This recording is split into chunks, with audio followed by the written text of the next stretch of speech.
Assalamualaikum warahmatullahi wabarakatuh. Kita kemarin sudah membahas muqaddimah. Ya, ada muqaddimah hakiki, ada muqaddimah idofi. Muqaddimah hakiki yang di awalnya tidak ada muqaddimah, baru awal-awal sekali. Kemudian kalau idofi setelah sebelumnya ada muqaddimah lain. Itu jumlahnya banyak. Salam, ta'awud, bismillah, alhamdulillah, sholawat dan salam. Masalahnya untuk siapa apa dulu yang perlu dibaca, inilah ulama mengolah, dan ulama salafus sholihin itu memilih assalam dulu, kemudian ta'awud, bismillah, alhamdulillah. Kalau tidak ada di sini di kitab, nggak ada salam, nggak ada ta'awud, berarti bismillah dulu. Kita lanjutkan. Qala dawuh bismillahirrahmanirrahim. Qala musannif rahimahullah wa nafa'ana bi wa bi masayahi wa bi ulumi bidarin. Qala wis yakin bakal ngandika sopal qadi Abu Sujai Ahmad ibnu Husain ibnu Ahmad al-Asbihani. Ya, gelar ini Abu Suja itu alam kunyahnya, al-Qadi itu gelarnya, orang yang sangat pinter dan sehingga bisa menghukumi. Ahmad bin Husain itu nama aslinya, Ibnu Ahmad itu kakeknya, berarti al-Asbihani itu bangsanya. Radhiya muga-muga ngaridoni sapa Allah taala anhu saking al-Qadi. Jadi al-Qadi Abu Suja namanya Ahmad bin Husain Ibnu Ahmad al-Asbihani, dia dengan penuh keyakinan akan berkata, sa'alani wis jalukni ing isun sapa ba'dul asdiqai sebagiane pira-pira batur. Nah, yakin berkata, kola karena menggunakan fi'il madi, tapi ya zaman-zaman mudhari itu biasanya berfaedah yakin.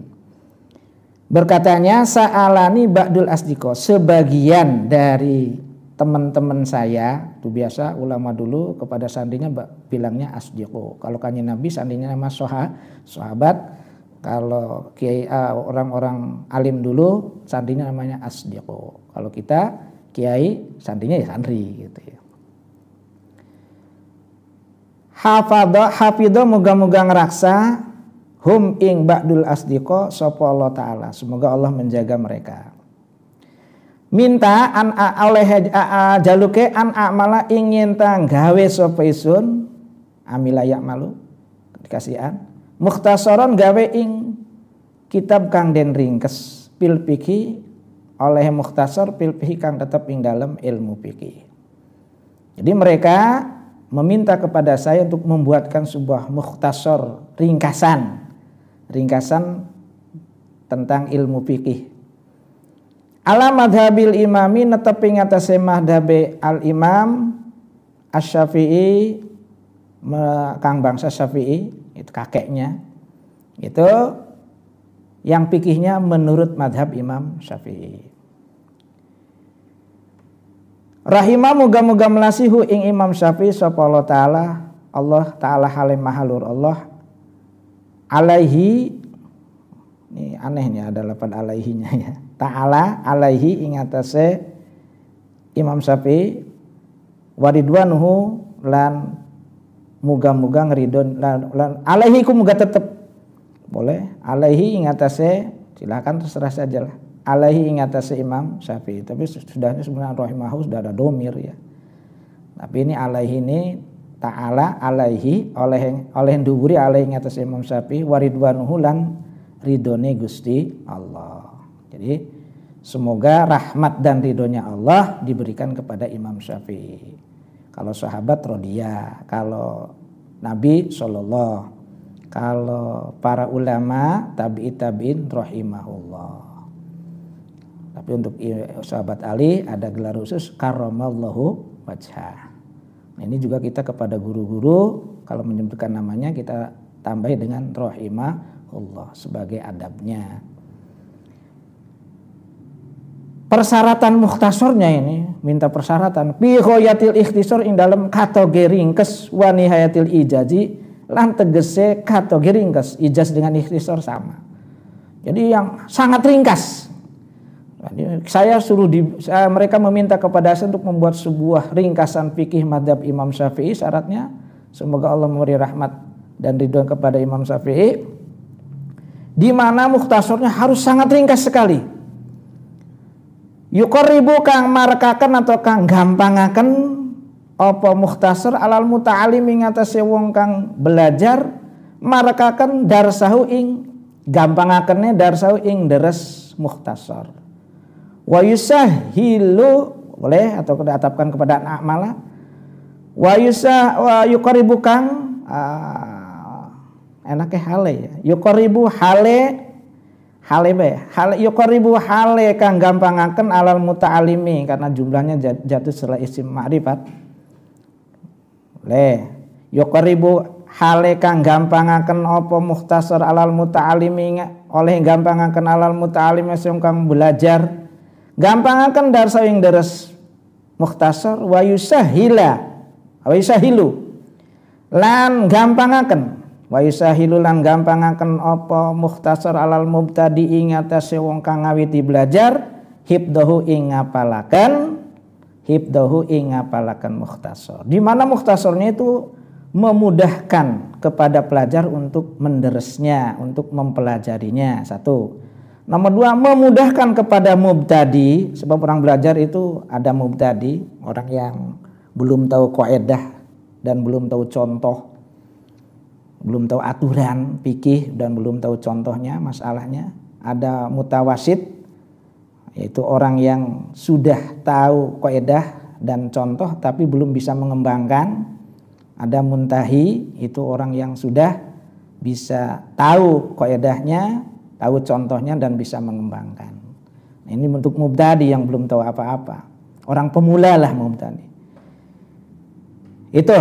Jadi yang pertama minta dibuatkan mukhtasar yang sangat ringkas sekali. Madhabnya Imam Syafi'i, mudah untuk dipelajari oleh muta'alim, memudahkan bagi mubtadi untuk menghafalnya. Makanya kalau di Wetan, di Jawa Timur, pondok-pondoknya sampai di Yaman ini takrib dihafalkan. Wa anaksira permintaan kedua, wa anaksira kita ngakehaken sapa isun pihi ing dalam mukhtasar minat taksimati saking pira-pira bagian. Wa asril hisoli lan ngeringkes pira-pira perkara. Lan mencakup ringkesan pira-pira masalah fikih. Jadi permintaan yang selanjutnya ini yang kedua, kalau tadi minta goyah tujuannya itu, yang kedua di dalam ikhtisar itu harus diperbanyak bagian-bagian fikih. Kemudian mampu meringkas semua permasalahan fikih. Makanya takrib ini kitabnya kecil tapi semua masalah fikih dari mulai ibadah, muamalah, munakahah sampai kepada khilafah atau kepemimpinan. Ya, bukan khilafah bukan ininya namanya bentuk kepemimpinan, cara membuat pemimpin dan sebagainya itu dibahas semua walaupun kitabnya kecil. Karena memang ini permintaan. Pajab tu maka nyumbadani sapa isun hu ing ba'dul asdiqo boleh. Nah, ininya di ila dalika maring mengkonon sa'ala atau an aksuru an a'mala mukhtasar ilaih. Boleh kepada sa'alani, boleh a'mala. Taliban hale wong kang gulati lisawabi maring ganjaran. Rahiban hale wong kang demen ilallah subhanahu wa ta'ala maring Allah subhanahu kelawan maha suci Allah wa ta'ala tur hale mahalur Allah.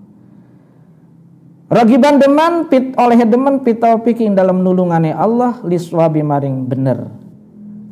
Nah, maka saya memenuhi permintaan mereka untuk membuat mukhtasar tersebut dengan persyaratan bla bla bla yang tadi disebutkan, bukan karena apa-apa, tapi saya memenuhinya karena mencari pahala dan cinta agar Allah Ta'ala untuk memberi pertolongan kepada saya dalam melakukan dalam kebenaran, dalam melakukan kebenaran. Innahu setuhune Allah Alama ing atase apa bae yasau kang ngersakaken sapa Allah iku qadirun kang maha kuasa. Wa bi ibadihi lan kelawan sekabehane pira-pira kane Allah iku latifun kang welas asih khabirun kang waspada. Sungguhnya Allah terhadap segala hal yang Dia kehendaki itu pasti mampu, maha kuasa, maha mampu, dan kepada hambanya sangat kasih sayang dan sangat mewaspadai, sangat mengetahui sebelum, sesudah, sedang terjadi, yang kecil, yang besar semuanya Allah tahu. Khabirun, waspada, yang sebelumnya, yang hal yang belum terjadi pun Allah sudah tahu. Itu saja ini ucapan dari Al-Qadi Abu Suja yang perlu kita pelajari dari sini. Yang pertama, bahwa kalau kita menyebutkan nama guru, nama orang-orang alim, kita disunahkan untuk mendoakannya rahimahullah. Kalau sahabat radhiyallahu, kalau kanjeng Nabi sallallahu alaihi wasallam. Kemudian yang nomor 2, ini kebiasaan orang-orang dulu, santri itu meminta kepada gurunya untuk mengaji, bukan guru yang nawari gitu ya, ini kebiasaan. Kemudian gurunya juga mengijabahi. Semuanya dalam rangka taliban lisawab, rahiban ila Allah subhanahu wa ta'ala bitaufiq, karena mencari pahala dan sangat ingin sekali diberi taufik untuk melakukan kebaikan, kebenaran oleh Allah subhanahu wa ta'ala. Mudah-mudahan ada manfaatnya. Al-Fatihah.